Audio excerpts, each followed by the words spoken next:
1313. That's 800-842-1313. The biggest names, the biggest games. They're all right here.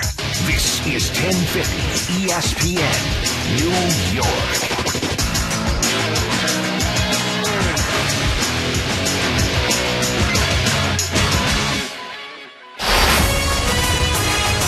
SportsCenter All Night continues with Jay Reynolds.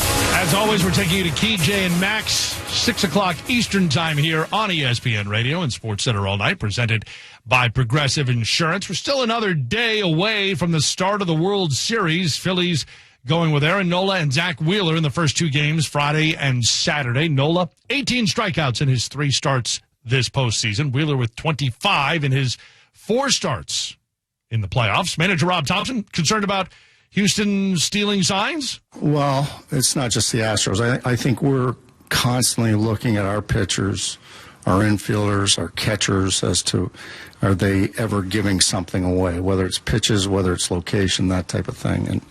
And for me personally, there's no extra motivation just because of that to beat the Astros. I just want to win a World Series. So no bitterness that they may have bend the rules? No. Game 1 of the World Series, Friday. You'll hear every pitch of the World Series, as always, here on ESPN Radio. As for Wednesday's top sounds, we turn to Doug Brown. Let's bring in Mark Robbins. Number 4. Jay, the 76ers got big games from Joel Embiid and Tyrese Maxey, but it wasn't enough against the Raptors in Toronto. Tom McGinnis with the call on 97.5, The Fanatic. Embiid into the lane, reverse layup along the right baseline, and good. Joel, a dozen baskets in the game, 31 points. Number 3. The Bulls ripped the Pacers in Chicago, led by Zach LaVine. The call from 670, The Score. Caruso, right corner, LaVine spots up for 3. Yes!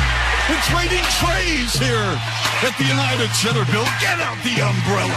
Cherry pie falling from the sky. Number 2.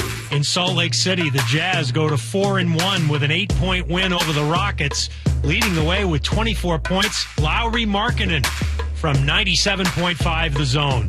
Markkanen on the left side, pocket pass. He drives, he rises, he double clutches, he whipped it home. Oh my goodness, Lauri Markkanen, don't do me like that. What a dunk by Markkanen, a double clutch in traffic. Number 1. Tipping off our ESPN NBA doubleheader Wednesday night, the Bucks hosting the Nets, and Milwaukee stays unbeaten with a huge night from Giannis Antetokounmpo. Mark Jones with the call. Antetokounmpo with the board. Downhill at Simmons. Double game, it didn't matter. He put Simmons in the weight room, saying he's too little. That's back-to-back 40-piece games for Giannis Antetokounmpo. Giannis and Milwaukee getting the win. One other note from that Bucks win over the Nets. We had a first for Brooklyn coach Steve Nash. Durant got his arm grabbed. There's no call, but a technical foul on Steve Nash. He's being held back by Jacques Vaughn right now. As angry as I've ever seen Steve Nash. Held back by 3 players. He might have got tossed. WFAN with the call.